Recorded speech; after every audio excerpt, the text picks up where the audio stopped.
Se vam zdi, da se je nehalo metanje polen pod noge? No, ta projekt je obsežen, ima izjemno mnogo efektov in ni enostaven. Tako da je pravzaprav bil v končni fazi tudi malo pričakovan ta zaplet vstopanja pravzaprav po definiciji največjega partnerja, to je vlade, v ta projekt. In seveda, ker se je to dogajalo z vseh okoliščin, ki so se zgodile kot zadnji akt, je bilo za pričakovati, da bo ta akt težaven. Vendar te stvari smo zdaj prebrodili in smo pravzaprav zdaj dejansko po vseh teh bitkah, bi rekel, na novo konstituirani.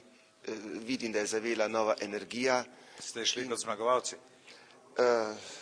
In mislim, da pri taki zadevi nihče ne sme biti zmagovalec. To je nacionalni projekt državnega pomena in mislim, da je pa zelo prav, da se jasno vse te stvari, ki so mogoče kogarkoli težile v pravem času, razčistijo, tako da je potem pot širša in lažja v naprej. Pa vendar se mi zdi, da je v Ljubljani dosti več afer povezanih s tem, pa je Plečnikov stadion, ki so milijoni evrov, pa so Stožice z milijoni evrov, pa se vlada čist nič ni vmeševala, pa nič ni rekla. Ja, to imate mogoče prav, ne? Pravzaprav res je tako. No, to mogoče kaže na to, da smo v nekaterih smislih mogoče delali napake, da smo mogoče bili slabše, rekel, organizirani, na vsak način smo imeli pač verjetno z naše strani slabše organizirano podporo, kar se komunikacije z javnostjo tiče. Kot ruški župan in nobenem poslanec, kako lobirate v Ljubljani? No ja, moje lobiranje nič ni različno od lobiranja drugih. Razlikujemo se lahko pač po tem, kako imamo dobro pripravljene projekte. Lobiranje namreč pomeni pridobivanje naklonjenosti tistih, ki so odločilni za izvajanje teh projektov. Za zdaj se kaže, da smo kar uspešni. Nekaj investicij pomembnih smo realizirali z izdatno pomočjo sredstev iz državnega proračuna, pa tudi iz evropskih skladov smo kaj uspeli pridobiti. Zame pa je pomembno ne samo to, kar uspem jaz napraviti kot župan, ampak ali uspem pomagati našim podjetnikom, da tudi oni lahko realizirajo svoje projekte. Pa so ruše gospodarsko tako močne? No, v zadnjem obdobju, v zadnjih 10 letih so se, kar se gospodarstva tiče, ruše res odlepile od tal, ki so nekoč bile. Imamo nekaj zelo dobrih podjetij, razvojnih podjetij, tehnološko sodobno opremljenih podjetij. Imamo seveda tudi takšna podjetja, ki imajo težave, ampak upam, da jih bodo ta podjetja zmogla prebroditi. Sicer pa je opazno, da mi našo industrijo dopolnjujemo tudi s turističnim gospodarstvom in na dolgi rok bo to turistično gospodarstvo, v to smo prepričani, imeli bistveno pomembnejšo vlogo, kot jo ima danes. To se pravi, da ne gre samo za igre, ampak tudi za več kruha in boljšega kruha.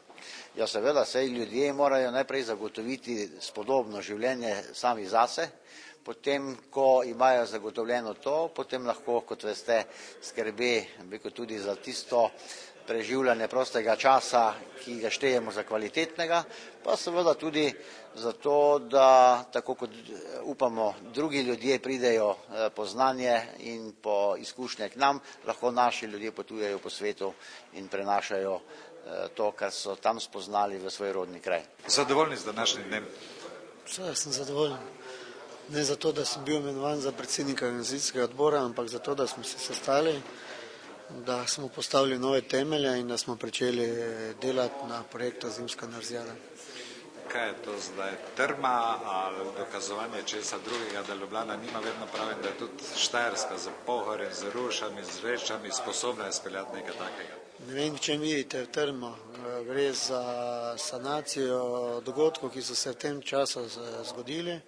Predsednik organizacijskega odbora pred mano je bil gospod Pahor, je odstopil, je izrazil željo, da ne želi sodelovati aktivno in potem je pač potrebno, da se na novo organiziramo in to smo se organizirali in brez neke trme, z veseljem, z pozitivno energijo, z dobro voljo.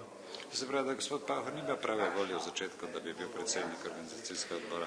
To morate sicer vprašati njega, kakšna je njegova volja pri tem.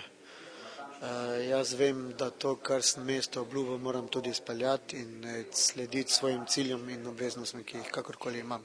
Boste zmogli vse? Pa zdaj komunala, igre, Evropska prestolnica, vse? Veste, to ste me verjetno tudi že spraševali na večeru leta 2006, če bom izpeljal moj predvolilni program. Imam še 1 leto in pol. Vse predvolilne obljube, ki sem jih kakorkoli dal temu mestu, so v realizaciji ali realizirane. In ena izmed predvolilnih obljub je tudi zimska univerzijada. Vprašajte me 2. leto, kaj še nisem storil. Dobro, 2. leto vprašam. Zreče so bile do sedaj najbolj tiho. Kako teče pri vas priprave? Kako so občani seznanjeni s tem? Kako so navdušeni ali niso navdušeni, so kritični? Ja, poglejte, mnenja so različna. Načeloma smo mi politično podporo v občinskem svetu dobili in večina nas pri tem podpira, ker smo tudi do sedaj uspešna turistična občina.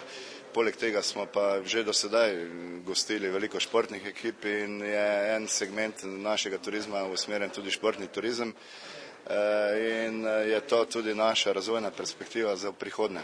Se pravi, igrate na karto razširitve Rogle v bistvu? Torej, poglejte, res je, da je Rogla že kompleks, ki ga mi razvijamo 30 let in seveda v zadnjem času smo tudi s tekaškim poligonom hoteli, želeli in seveda ne dvomim v to, da ne bomo uspeli dopolniti ponudbo z ureditvijo tekaškega poligona in moram reči, da 18. do 20. smo uspeli pridobiti tudi svetovni pokal v tekih letos na Rogli.